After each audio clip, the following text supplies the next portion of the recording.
Buenas noches amigos de RSIM Latinoamérica, les saluda Pedro Gismondi y en esta ocasión vamos a conversar con tres pastores amigos de nuestro ministerio.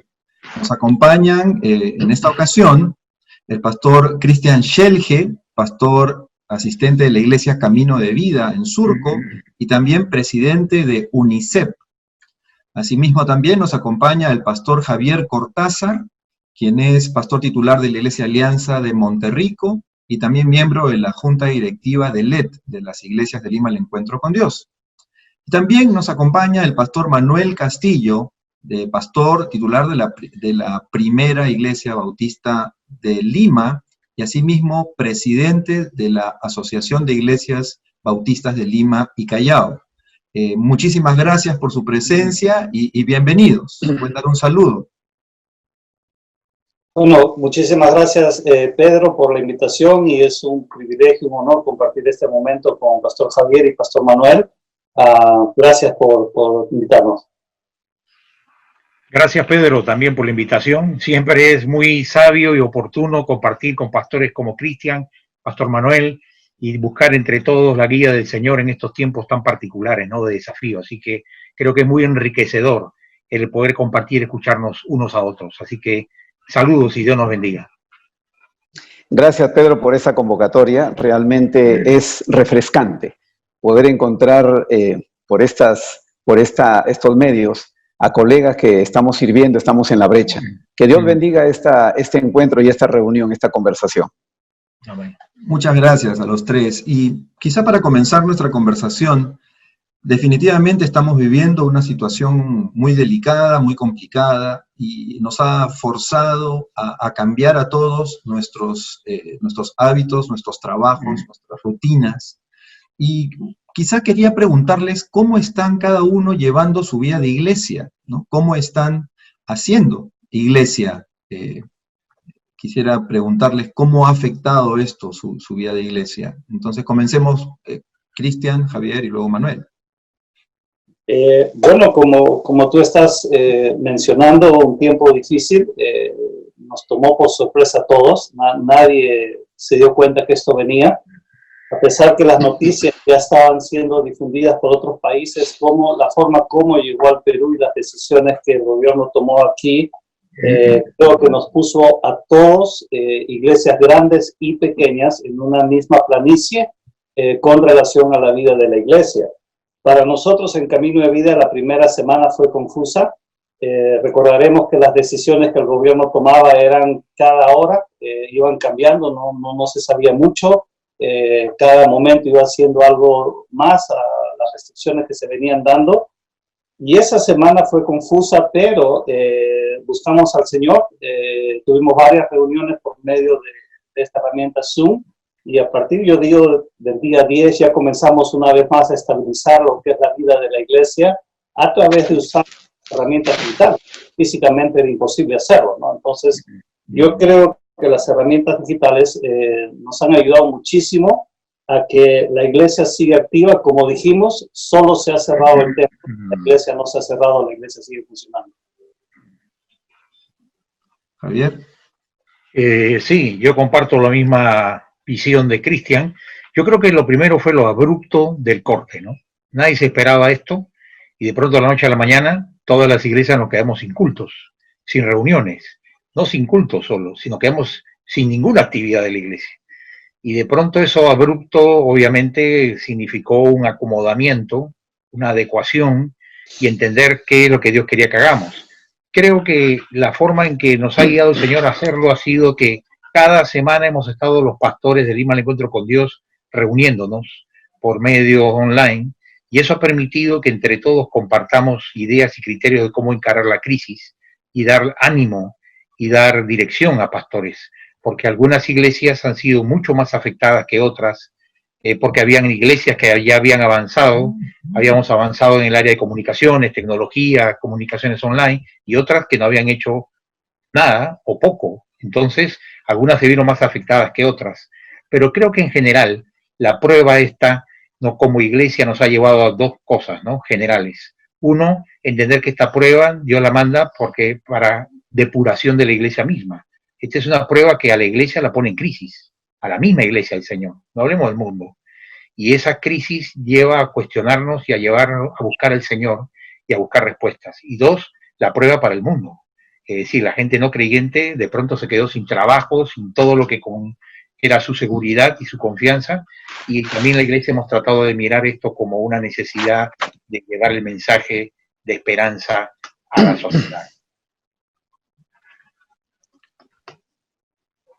Gracias. Manuel, ¿cómo están Muy haciendo bien. en la iglesia?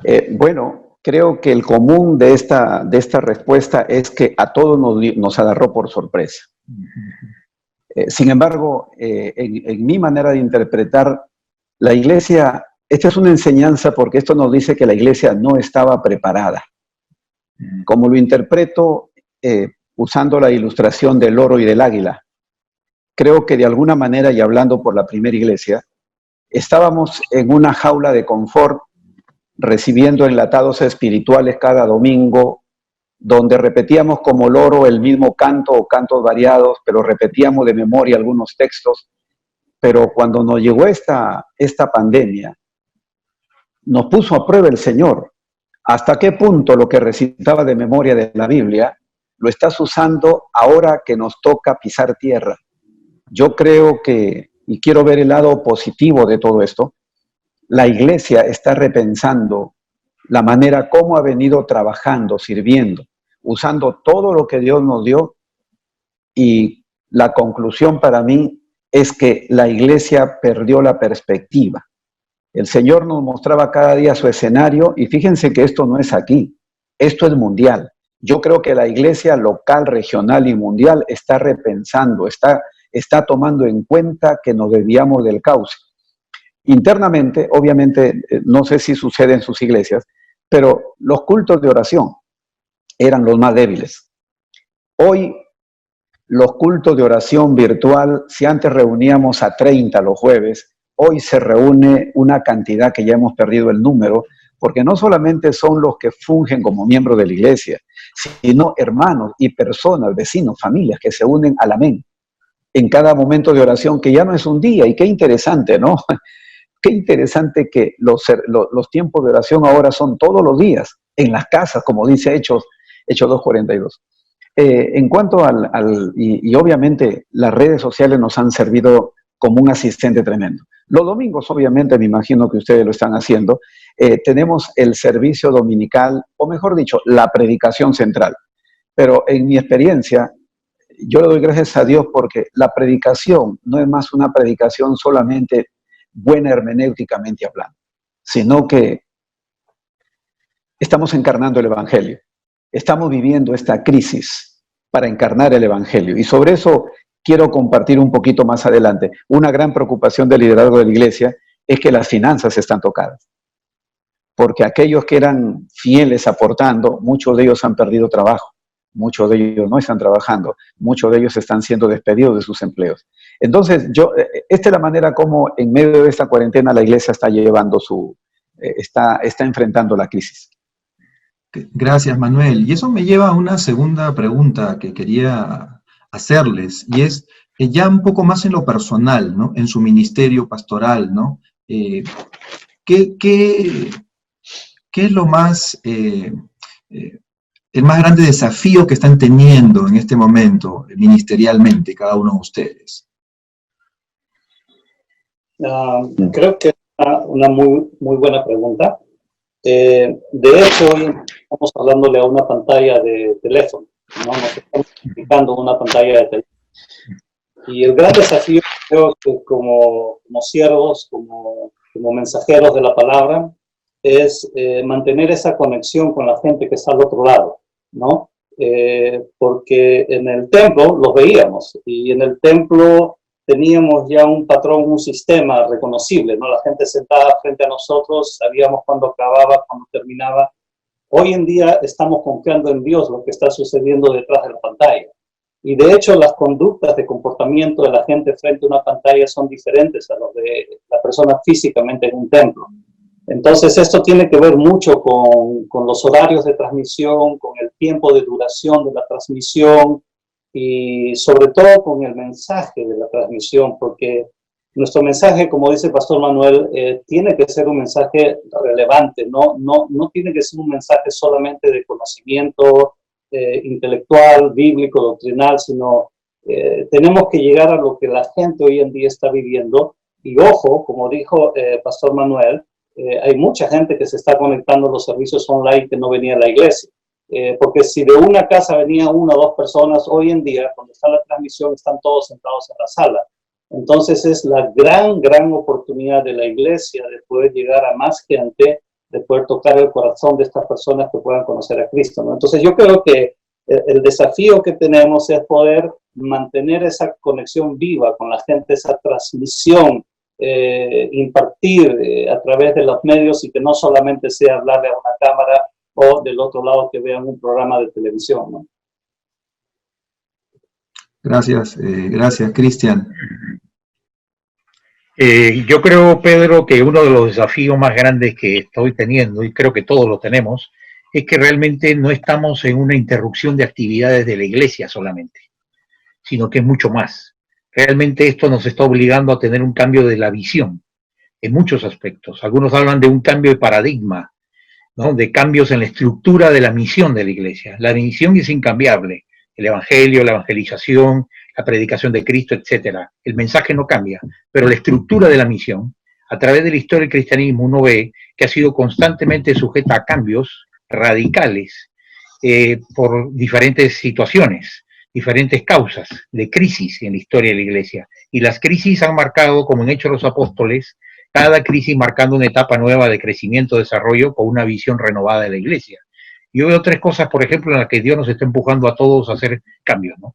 Número uno es la era digital. La era digital todavía en algunas iglesias era digital, si era espiritual o no, si era mundana o no, si era de Dios o no, y si era conveniente o no, o era un asunto baladí, superfluo, de adorno, y en algunos casos incluso distrayendo de la verdadera misión. Y yo creo que está confirmado una vez más que como el Señor en la historia de las misiones usó la brújula para los navegantes llevar el evangelio a todas las naciones, usó la imprenta para poder imprimir la Biblia y lo demás, y usó cada invento tecnológico que viene a través de la imagen de Dios, aún en el hombre caído y la ciencia. Y es que la iglesia tenemos que darnos cuenta que hay que utilizar estas avenidas virtuales para la predicación de la palabra. La iglesia ha estado casi totalmente ausente dentro de esta ciudad virtual, donde lo único que hacíamos era replicar cultos, en el mejor de los casos, cultos religiosos a los cuales los no creyentes no tendrían ningún interés, salvo que ya esté convertido o en crisis. Entonces, lo de la era digital es un tema que es un cambio de paradigma que creo que a partir de ahora se instala en la iglesia, por necesidad. El otro es pasar del concepto templocéntrico al concepto de los grupos pequeños en las casas.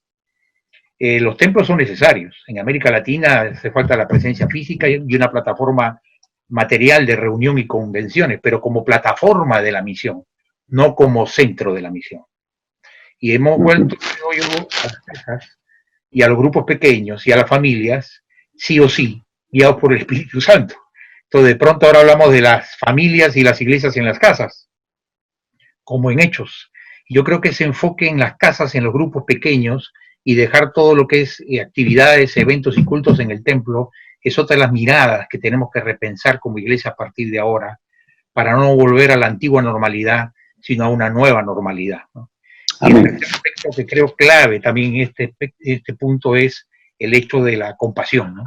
Que creo que se va a tratar en otro tema, pero lo menciono, la compasión, es decir, no solo con la gente de la iglesia, sino con la gente de afuera. La iglesia tiene que expresar la misericordia de Dios, y esas son otras inquietudes que tenemos, cómo proyectarnos a poder expresar el amor de Cristo al creyente y al no creyente que están sufriendo emocional y físicamente en estos días, ¿no? Esos son desafíos para mí. Muy bien, Pedro, creo que me toca el turno. Sí. Sí. Fíjense, mientras los escuchaba a mis hermanos, venía a mi mente un chiste que siempre han hecho a lo largo de los años acerca del pastorado. Cuando un niño va al colegio y le preguntan ¿a qué se dedica tu papá? Y cuando le llega al hijo del pastor, él dice, mi papá no trabaja. ¿No? ¿Por qué? ¿Qué es tu papá? Es pastor. Yo creo que este tiempo, mis queridos hermanos, eso suena chiste, pero de alguna manera se reflejó en la vida de la iglesia y de la sociedad donde están los hijos de los pastores. Esta cuarentena, yo creo que nos está haciendo más productivos. Particularmente, yo escribo una bitácora todos los días. La bitácora pastoral le llamo, desde el lunes 16 de marzo hasta la fecha, la iglesia recibe todos los días una bitácora pastoral. No solamente para que la iglesia sepa qué está haciendo su pastor y para que le mantengan su salario, lejos de pensar en eso, sino son noticias de esperanza, noticias de paz, donde les recuerdo que la palabra del Señor es viva y eficaz. En fin, es la bitácora pastoral. Yo lo veo eso como un desafío, ¿no? Que el pastor está vigente en tiempo de crisis y en tiempo de bonanza. Por otro lado, nos damos cuenta que un gran reto que tiene la iglesia es cómo va a manejar sus finanzas cuando todo ha caído. ¿Cómo va a usar los recursos que ha ido adquiriendo en el tiempo? Por ejemplo, yo le digo a la iglesia, ¿qué hacemos con este precioso edificio ubicado en la zona histórica de Lima, clasificado por el Estado como Patrimonio Cultural de la Nación? ¿Qué hacemos con él? ¿Lo vamos a dejar vacío porque la cuarentena impide que vengamos a hacer cultos? ¿O tenemos que repensar la manera cómo le damos el uso a este edificio? Yo creo que el gran desafío, o uno de los grandes desafíos en este tiempo, es enfocar a la iglesia en lo esencial, como decía anteriormente, ¿no? Salir de nuestra zona de comodidad y emprender en una aventura de fe el vuelo del águila, buscar las oportunidades que el Señor nos está dando en este tiempo. Coincido con Javier cuando en este tiempo volvemos al capítulo 2 de Hechos. Yo lo he llamado el plan 242. Y me han preguntado, ¿qué es el plan 242? Bueno, Hechos 242 de ahí en adelante, ¿no? Yo creo que estamos volviendo a este desafío, donde lo que le dio vida a la iglesia no fue un edificio en una buena ubicación. Lo que le dio vida a la iglesia, fue las personas. Lo que hicieron las personas que aceptaron a Cristo y que impactaron el mundo. Yo creo que tenemos que retomar ese principio que es lo medular de toda iglesia en cualquier etapa de la historia de la humanidad. Es verdad, escuchaba a un amigo pastor en otro país el otro día y decía que él está más ocupado que nunca, que ahora tiene mucho más trabajo, porque no solamente son preparar predicaciones, sino son las conversaciones, la consejería. Así Y antes de hablar de lo social, ¿cómo están ustedes llevando o cómo les está afectando eso? ¿Y están más ocupados también con el tema de la consejería, por ejemplo? Sabemos por lo que los psicólogos están comentando en los programas de televisión y por lo que quizás tú mismo encuentras al hablar con la gente. A mí me pasa, yo llamo a algunos amigos para saludarlos y algunos me dicen ya no puedo más con este encierro, ¿no? Me siento muy ansioso. ¿Cómo están llevando ustedes adelante eso? ¿Cómo lo perciben? ¿Cómo está afectando en lo personal a los amigos de sus congregaciones, ¿no? Sí, yo creo que en todo área nadie está preparado, ¿no? Estar en casa sin salir, por más que la relación familiar sea buena o no, ha cambiado la conducta y el comportamiento, ¿no? Sobre todo si tienes hijos pequeños, dependiendo de las edades. De hecho, sí, nuestro tiempo está tan activo o más activo que antes. Creo que lo bueno de todo es que estamos sin el estrés del tráfico, ¿no? Ahora podemos reunirnos. Y no hay pretexto para llegar tarde, ya no hay pretexto. Sí. Podemos ser más lúcidos en nuestros pensamientos, pero sí hemos visto.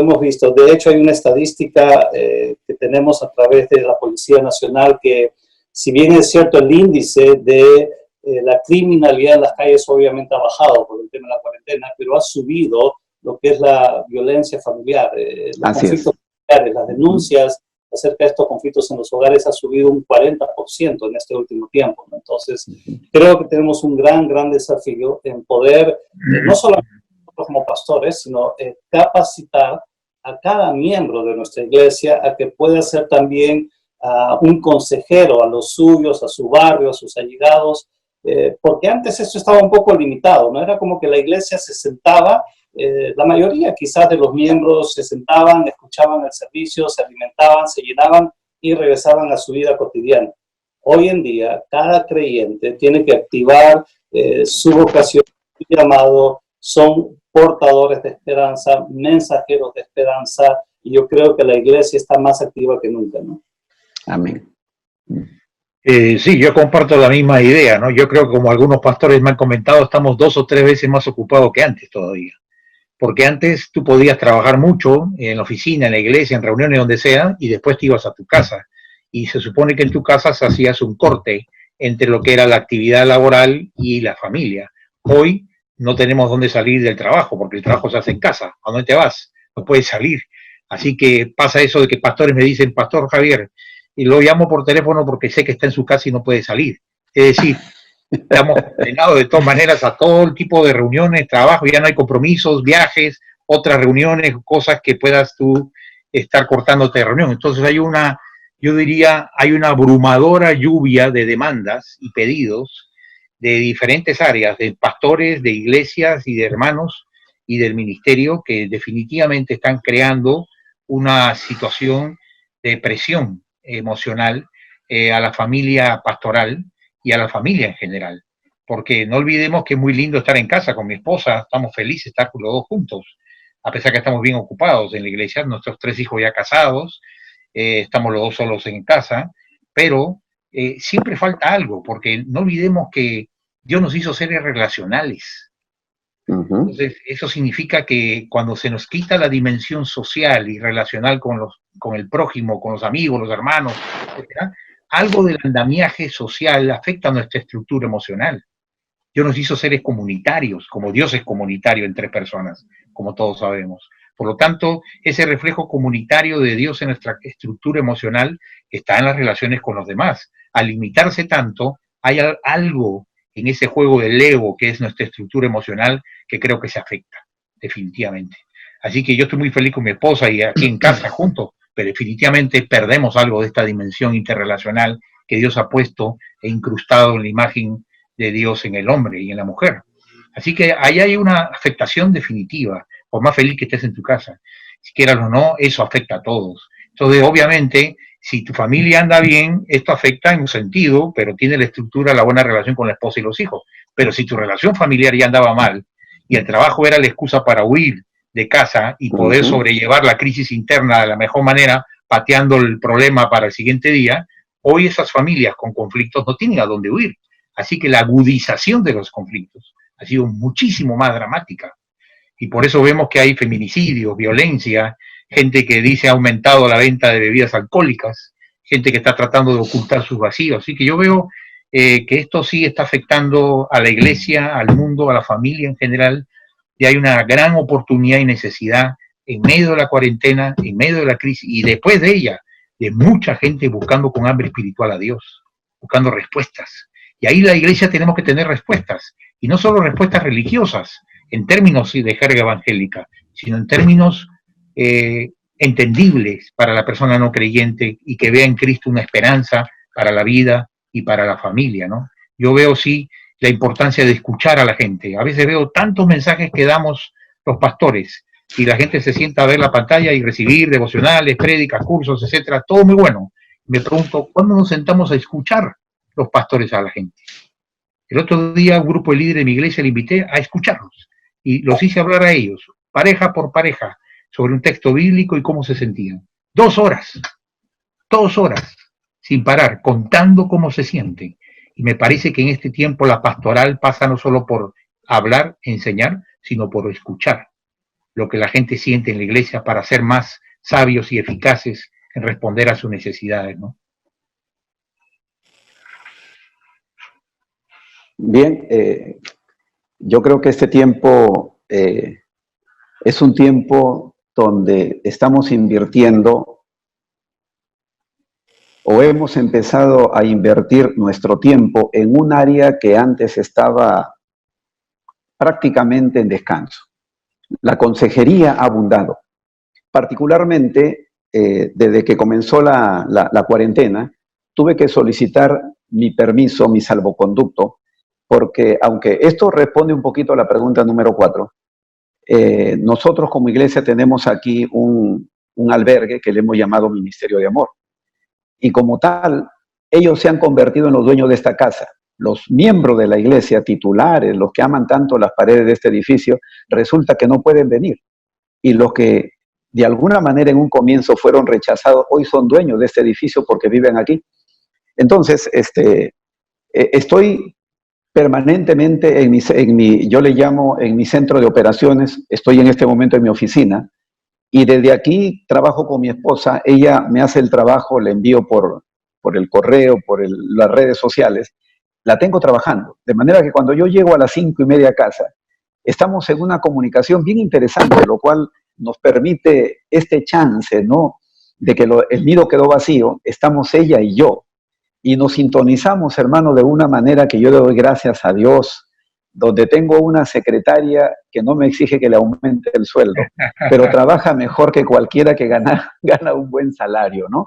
Estamos con mi esposa trabajando de esta manera. Yo salgo muy temprano después de desayunar, debido a que no tengo carro, obviamente, yo he estado usando como método de transporte y colaborando también con el ecosistema en bicicleta, lo cual ayuda no todos los días de San Borja aquí a Lima es en bicicleta ida y vuelta, así que doy gracias a Dios porque la salud es buena.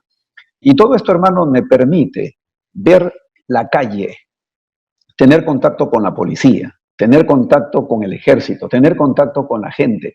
Me detienen para pedir el salvoconducto con mucho respeto y tengo la oportunidad en unos segundos de decirle, joven oficial, que Dios te bendiga, estoy orando por ti. Porque es verdad, estoy orando por aquellos que nos están cuidando afuera. Estamos orando por los médicos, las enfermeras, la gente de servicio en los hospitales, los que limpian las calles. Me da la oportunidad de saludar al que lo encuentro barriendo por la calle justo cuando voy pasando por la avenida Arequipa. Me detengo y me dice, disculpe señor, no, discúlpame a mí que te estoy interrumpiendo tu trabajo. Ya hay un diálogo de segundos donde le puedo decir, Cristo te ama, el Señor te está cuidando, adelante con tu trabajo. He visto y he escuchado a gente que me ha llamado, que han caído con el COVID limpiando las calles porque no estaban protegidos o estaban con sus defensas bajas. Y tengo las llamadas telefónicas y tengo que asistirle telefónicamente a la iglesia porque la familia, esta señora que limpia las calles cayó con el COVID, entre otros. Entonces, hermanos, es una experiencia bellísima la que nos está dando el Señor, donde en un principio pudiera haberse visto como una carga. Está bien hacer bicicleta 1 o 2 veces a la semana, pero todos los días. ya van más de 40 días, ¿no? O en su defecto, más adelante lo voy a decir, en una moto, que ya voy a compartir para responder un poco a la pregunta 4, pero veo esta gran oportunidad. El campo de la consejería se ha diversificado. Comparto lo que dice Cristian y Javier. No solamente estamos aconsejando a la iglesia, los miembros de la iglesia se están convirtiendo en consejeros de sus vecinos, sí, de aquellos que están con temor, obviamente no tienen esperanza. Y el vecino y el hermano miembro de iglesia está en la capacidad de poder decirles que en Cristo hay esperanza, sin tener que hacer un culto, sin tener que tener un tiempo de alabanza, sin tener que tener a los diáconos pasando a recoger las ofrendas. No, Dios nos cambió el escenario, nos cambió el programa, gracias a Dios por eso. Gracias, Manuel, y gracias también por introducir el siguiente tema de conversación. Y yo justamente quería preguntarles cómo están haciendo sus iglesias para proyectarse a la comunidad en el lado justamente de ayuda social o de apoyo al necesitado. La Biblia desde sus inicios nos narra, la iglesia comenzando en sus inicios era una iglesia que se proyectaba también a la comunidad y había el encargo de los apóstoles de estar atento a las necesidades de los pobres, por ejemplo. No solamente de la iglesia, como se ve que atendían a las viudas y a los huérfanos, sino aún proyectándose a las personas en necesidad alrededor de los discípulos y de los primeros cristianos. ¿Cómo están haciendo sus iglesias? Yo sé que Manuel tiene un trabajo muy lindo en su iglesia y que nos va a contar en un momento, pero ¿cómo están haciendo cada uno de ustedes? Cristian, yo sé que Camino de Vida también tiene un programa muy activo y me has compartido algunos videos incluso de lo que están haciendo. ¿Cómo están haciendo ustedes, cada uno de ustedes, para proyectarse a la comunidad, a sus iglesias o sus denominaciones, ¿no? Justo cuando viene el tema de la cuarentena, estábamos a literalmente unos días de nuestra campaña anual de Ser Evolución que lo hacemos antes de Semana Santa, donde literalmente en una semana movilizamos a más de 2.000 voluntarios haciendo actividades de ayuda social de diferente índole. Y llega este tema de la cuarentena y no pudimos movilizar a nadie, ¿no? Entonces, una vez más, los primeros días fue todo confuso, ¿no? Pero de ahí fuimos contactados por la policía para poder de alguna manera ayudar a un sector de Lima, y con mucha responsabilidad solamente salimos 10 personas de estas 2.000 y comenzamos a ir con todas las seguridades del caso a zonas donde ni siquiera es pobre, es extrema pobreza aquí en Lima, ¿no?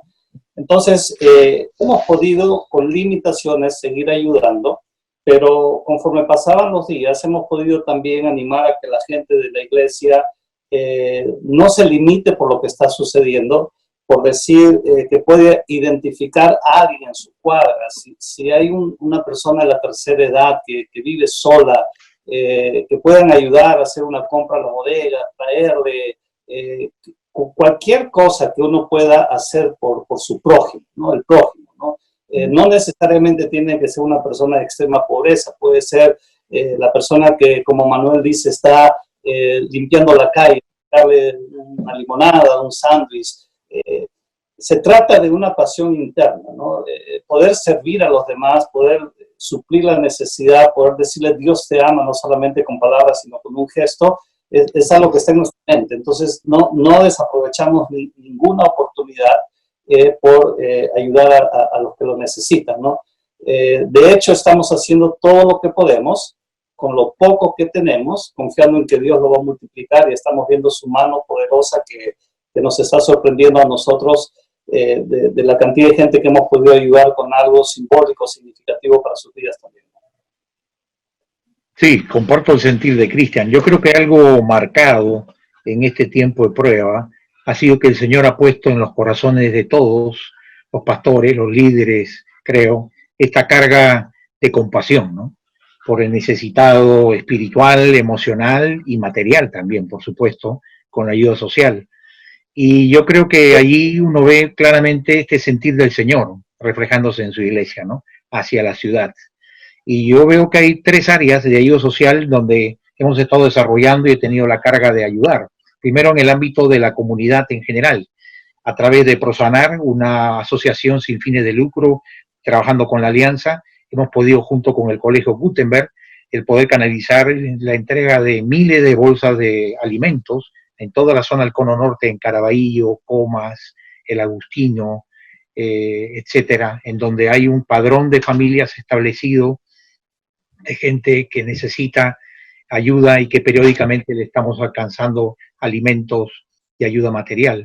Pero también hemos estado haciendo como Iglesia Monterrico, en un programa que tenemos estable ya de hace 15 años en Tarma, a través de lo que llamamos nuestro Centro de Atención Infantil de Vista Hermosa en Tarma, en donde atendemos en coalición con Compassion a 500 niños desde hace 15 años, dando alimentos, instrucción bíblica y evangelizando a sus familias y dando orientación familiar, etcétera.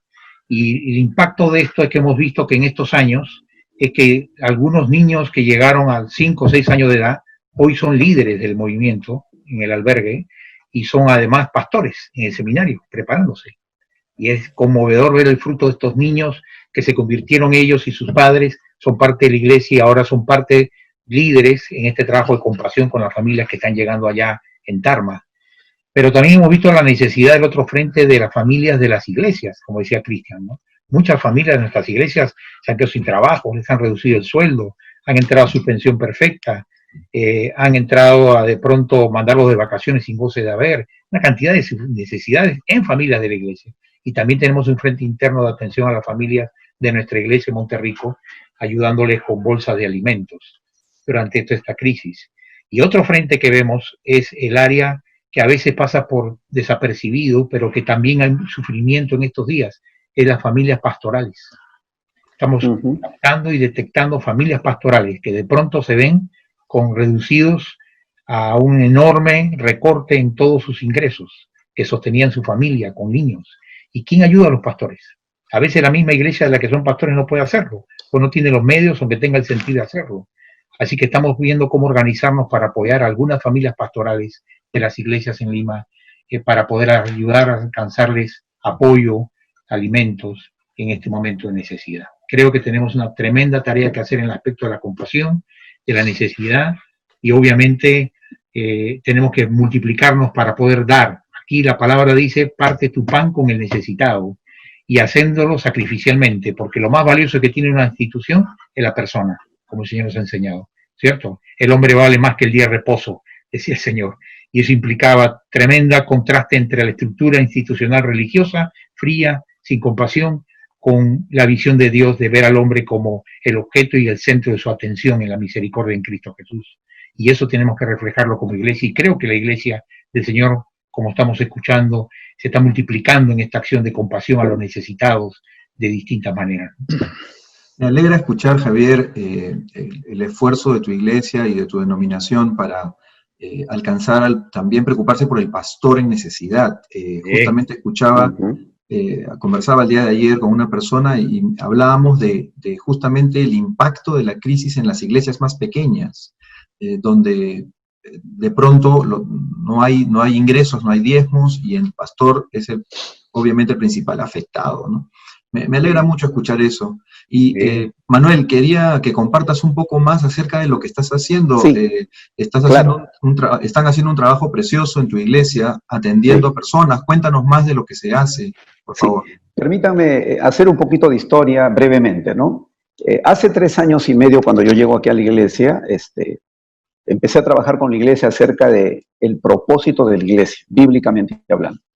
Y luego vino la diáspora venezolana, empezó a llegar poco a poco a Lima, al Perú. La iglesia, yo me imagino como muchos, tuvieron temor cuando nos solicitaron que hospedemos gente. Pero frente a todo pronóstico de que nos van a robar, no los conocemos, son desconocidos, etcétera, empezamos a hospedar tímidamente. Han pasado más de 3 años y medio y por aquí han pasado más de 500 venezolanos que han sido hospedados, mucho más de 500 venezolanos.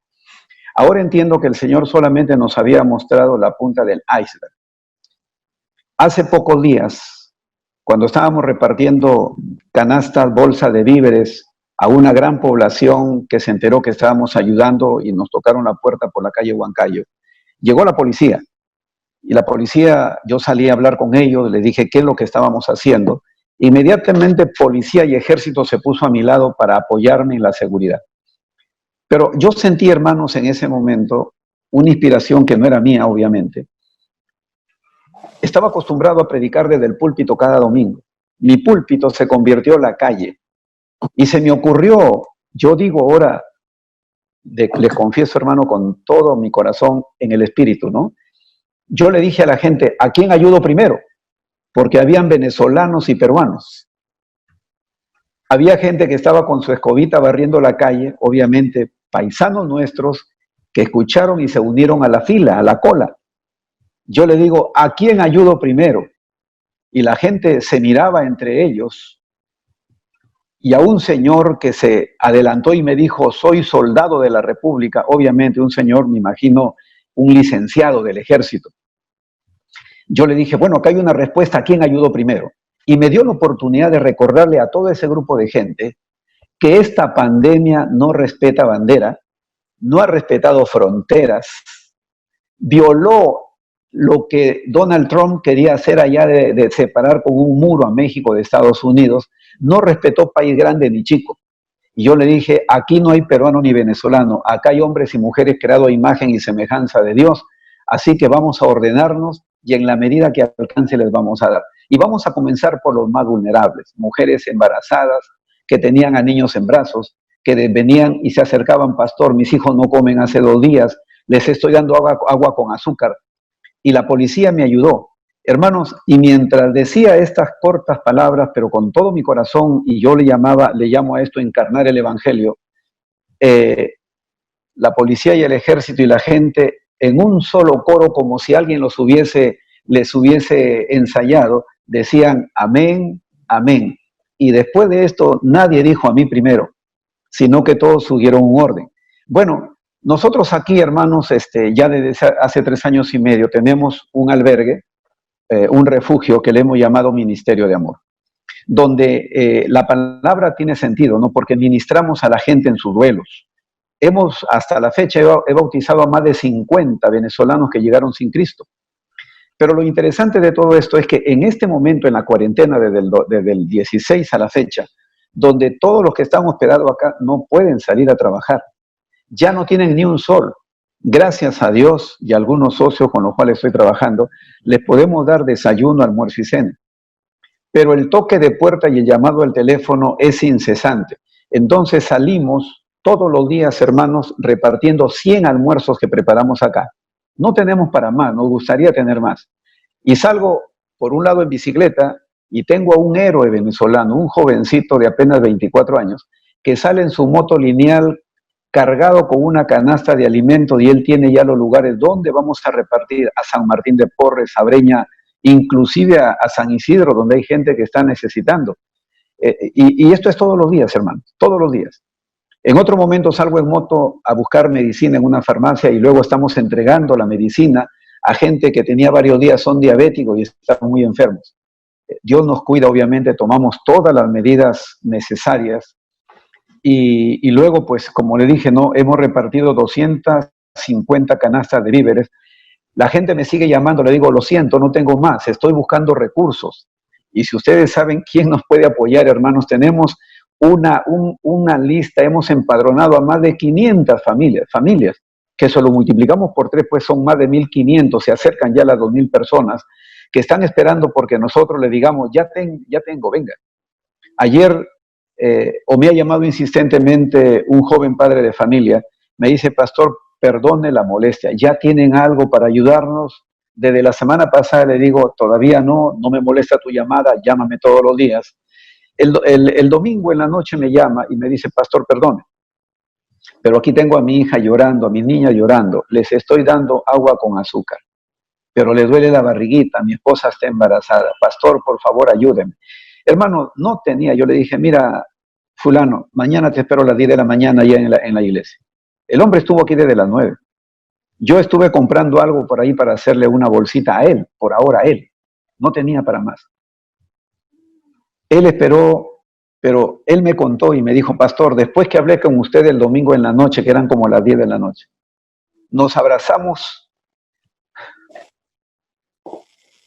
perdonen, nos abrazamos con mi esposa y con mis 2 niñas y lloramos dándole gracias a Dios, porque mañana comemos.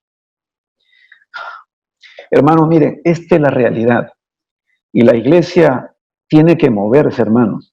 Tiene que moverse, por eso insisto, no salir de esta zona de comodidad. Recapitulo, no tenemos un ministerio de amor que hospeda a 40 venezolanos, niños recién nacidos. Nos ha nacido la semana pasada un bebito aquí. Hay otra chica embarazada. Y tengo adolescentes dentro de nosotros. Repartimos 100 almuerzos diarios en diferentes lugares y hemos repartido solamente 250 canastas de víveres y estamos esperando, tocando puertas locales, internacionales, para que sepan de nuestro ministerio y nos apoyen o se unan a nosotros y vengan aquí y juntos podamos bendecir a tantas familias que están esperando y una vez más harían la cola disciplinadamente, la fila disciplinadamente para poder esperar por su ayuda. Como iglesia y como asociación estamos apoyando también a los pastores. Qué lindo escucharte, Javier, la manera como, porque los pastores muchos están en una situación de vulnerabilidad tremenda, ¿no?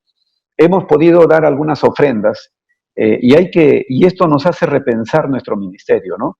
Que nos hemos acostumbrado quizás solamente a los diezmos y ofrendas, pero creo que el Señor nos ha dado una capacidad tremenda para poder gerenciar, para poder hacer otras cosas que nos permitan tener recursos, ingresos propios. Así que este es tiempo de repensar. Otra cosa, hermanos, que la tarea de la iglesia como misión, ¿no? Y ya lo dijo Javier y lo ha dicho también Cristian. Creo que hay que repensar la gran comisión. Yo creo que durante mucho tiempo hemos seguido la tradición, la manera como nos enseñaron. Vinieron los misioneros a nosotros y nosotros por mucho tiempo hemos estado enviando misioneros al mundo. Eso es bueno. Pero ¿a quién envío hoy cuando las fronteras están cerradas? Ni siquiera puedo enviar a Arequipa, dentro del Perú, porque tampoco hay transporte terrestre ni aéreo, salvo por ayuda humanitaria, pero que estés conectado con alguna institución. ¿De qué manera? Yo pienso que a 2000 años, ¿verdad?, desde que el Señor ascendió a los cielos, la iglesia está en el mundo. Yo pienso que ahora tenemos que enfocarnos en nuestra Jerusalén, porque no podemos salir, e invertirnos en nuestra Jerusalén, desde los 6 ministerios que vemos en Mateo 25, ¿no?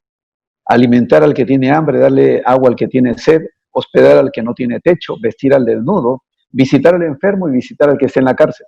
Y una de las cosas que he descubierto, hermanos, es que hay mucha gente que está en la calle, pero está presa de su ansiedad, de su depresión, de su frustración, de su tristeza, de que hoy no tiene lo que tenía hace 45 días, ya no tiene empleo, no tiene salario.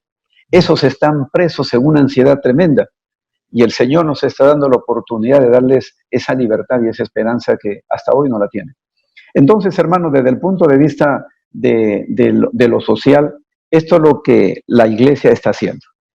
Y doy gracias a Dios por compartir esto con ustedes. No, gracias, Manuel. Y creo que una de las cosas que a mí me impresiona mucho es ver cómo sus iglesias están proyectándose a la comunidad. Y eso es algo que es tan importante ahora para nosotros, cuando a veces, lamentablemente, por diversas razones, la iglesia evangélica en el Perú hubo un momento en el que se enfocó en lo espiritual. Hubo un énfasis en lo espiritual y se descuidó el lado social. Cosa que no era al principio, ¿no? Muchos de los primeros misioneros establecieron orfanatos, colegios, hospitales, y había una proyección a la comunidad. Pero me alegra ver que como iglesia, y me alegra también ver que ustedes representan diferentes partes de nuestra iglesia evangélica. Hubiera querido tener más invitados, pero bueno, también es un poco complicado una conversación por Zoom con más 10 personas, ¿no? Pero ver cómo sus iglesias, que son representativas, están proyectándose también a nuestra comunidad que tanto lo necesita. Y creo que el evangelio no solamente tiene que ver con la salvación del alma, sino también con la necesidad actual de la persona. Y gracias a Dios por ustedes y por sus iglesias que están proyectándose también al necesitado. Quizás para ir acercándonos ya al final de nuestra conversación, me gustaría que cada uno de ustedes pueda dar una palabra de ánimo no solo para los creyentes, quizás para los consiervos, otros pastores, o las personas en general, lo que Dios ponga en su corazón. Quizás una palabra final, ya acercándonos al final de nuestra conversación. ¿Qué consejo, qué recomendación darías tú a un creyente, o a una persona que está en el ministerio pastoral, que está sirviendo también a otros? Mira, yo tengo tres pensamientos rápidos por el tiempo. En primer lugar, no sea eco de noticias fatalistas. Las redes están inundadas de noticias fatalistas, teorías de conspiración, y me sorprende a veces la cantidad de consiervos que caen en ello. Isaías dice que tinieblas cubrirán la tierra, y yo creo que es lo que estamos viendo, y es suficiente. Tinieblas cubren la tierra. Sabemos que nuestra lucha no es contra carne y sangre, sino contra potestades. Tenemos una lucha espiritual contra el enemigo de nuestras almas. En ese sentido, también sabemos que la victoria es nuestra. Entonces, la perspectiva de qué comunicamos o qué reposteamos en las redes va a traer el posicionamiento correcto de la iglesia. Entonces, quizás mi primer consejo es ese: no seamos eco de lo fatal, compartamos esperanza. En segundo lugar, si uno no sabe, pregunte. Yo creo que el principio de la sabiduría es decir, no se enseñan.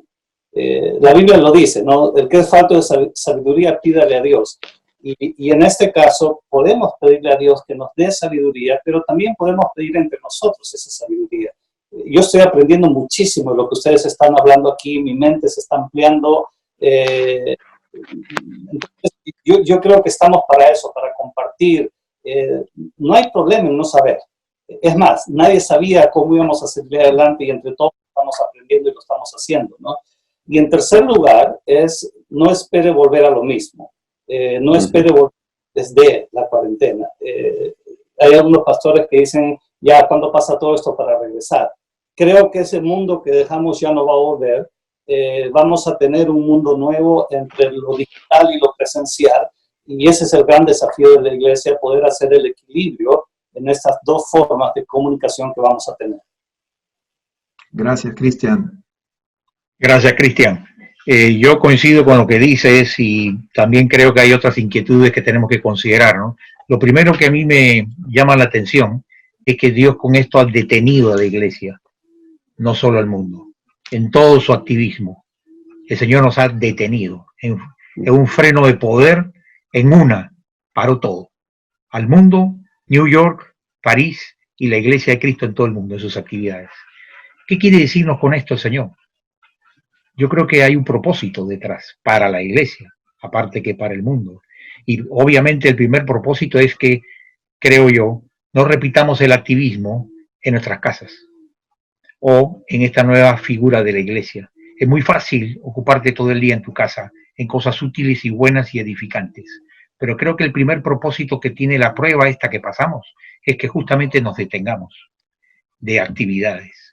Y la primera prioridad, por eso, de todo pastor, líder y creyente debe ser sentarnos a escuchar cuáles son los propósitos de Dios con este tiempo de prueba particular que tenemos. Si no entendemos los propósitos de Dios, correremos de aquí para allá, poniendo y sacando, haciendo y deshaciendo, pero no estaremos dándole al clavo del propósito que Dios tiene con nuestra vida, ni con la iglesia, ni con el mundo.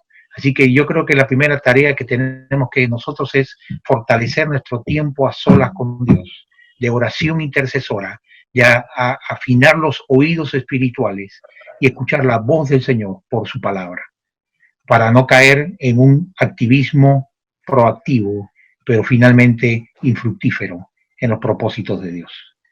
Así que yo creo que esa es la primera responsabilidad de todos, es detente, escucha al Señor a solas, entra en el reposo de Dios, en la intimidad de Dios y oye lo que Él quiere que hagas.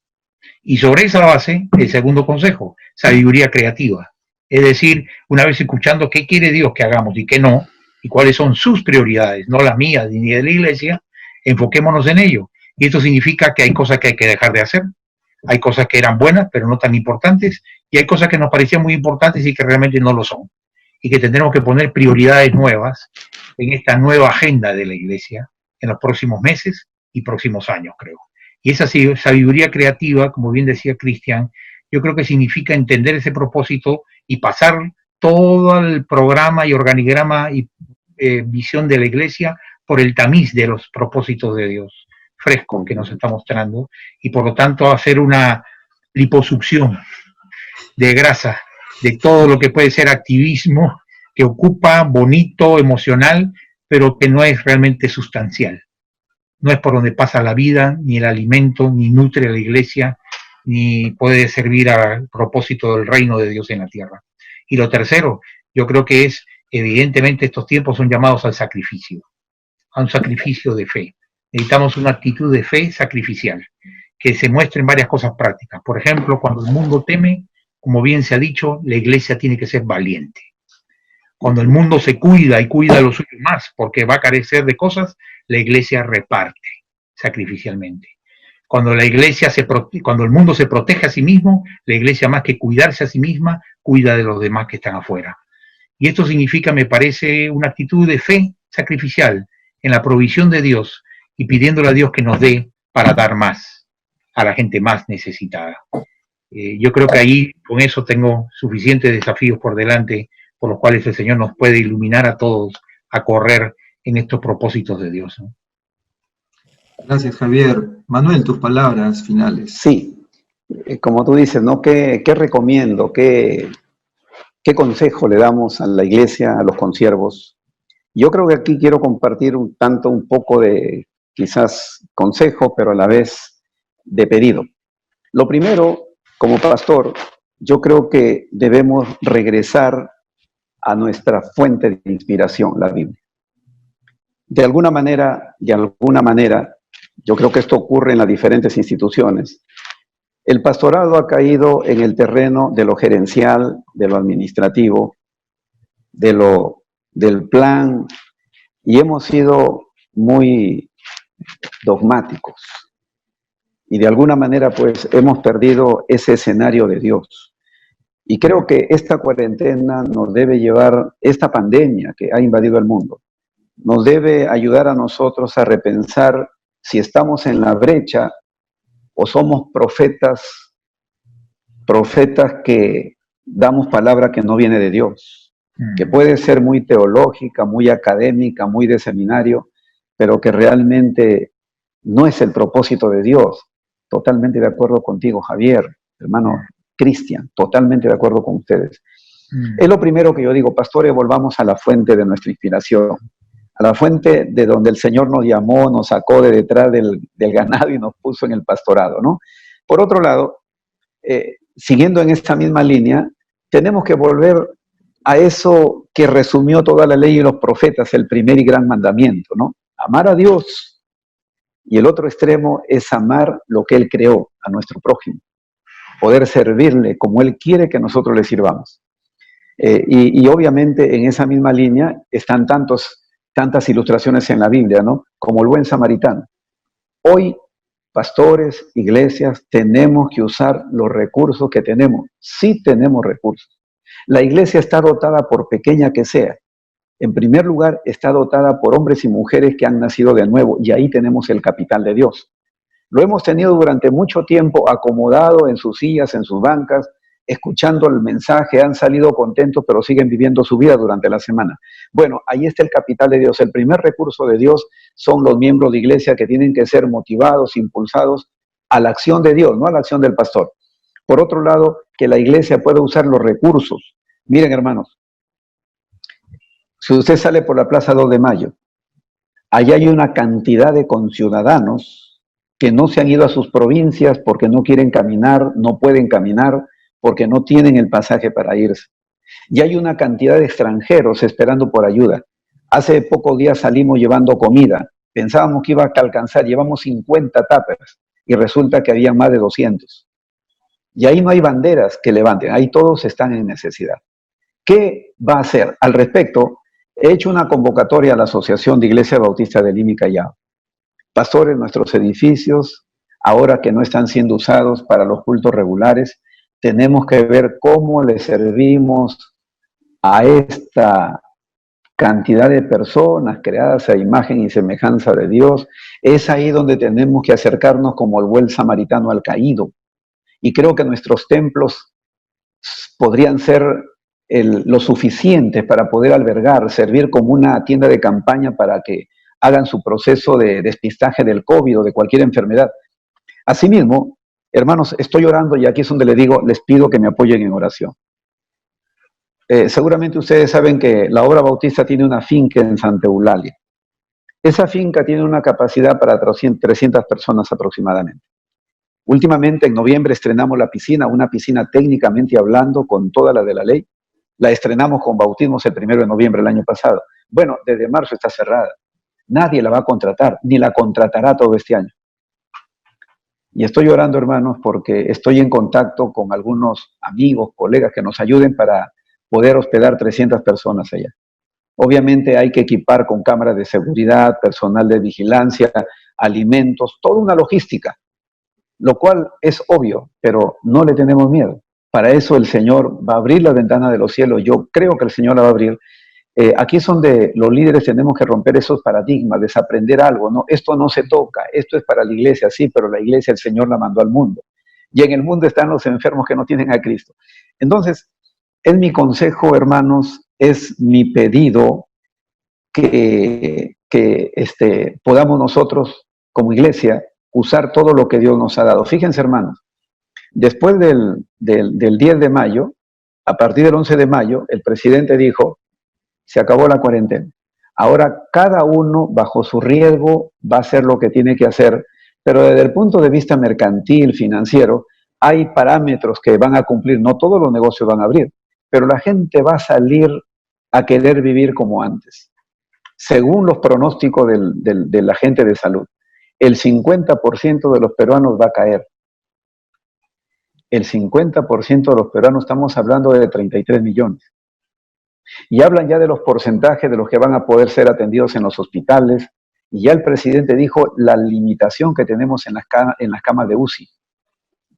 Y la gente que va a estar en sus casas. Yo creo que estas son información que da el gobierno, no es información que sale de otro lado. ¿Cómo nos estamos preparando para esta gran demanda? Yo creo, hermanos, que Javier, me encanta verte. Cristian, gracias a Dios por verte aquí, hermano, y conocerte un poquito. Te he visto de lejos, ¿sabes? Pero creo que aquí por alguna razón Dios nos ha puesto en esta línea virtual ahorita con Pedro. ¿Qué podemos hacer para esos días? Ya falta una semana solamente. ¿Cómo nos vamos a preparar? Nos va a sorprender gente caída en la calle como sucedió en Guayaquil.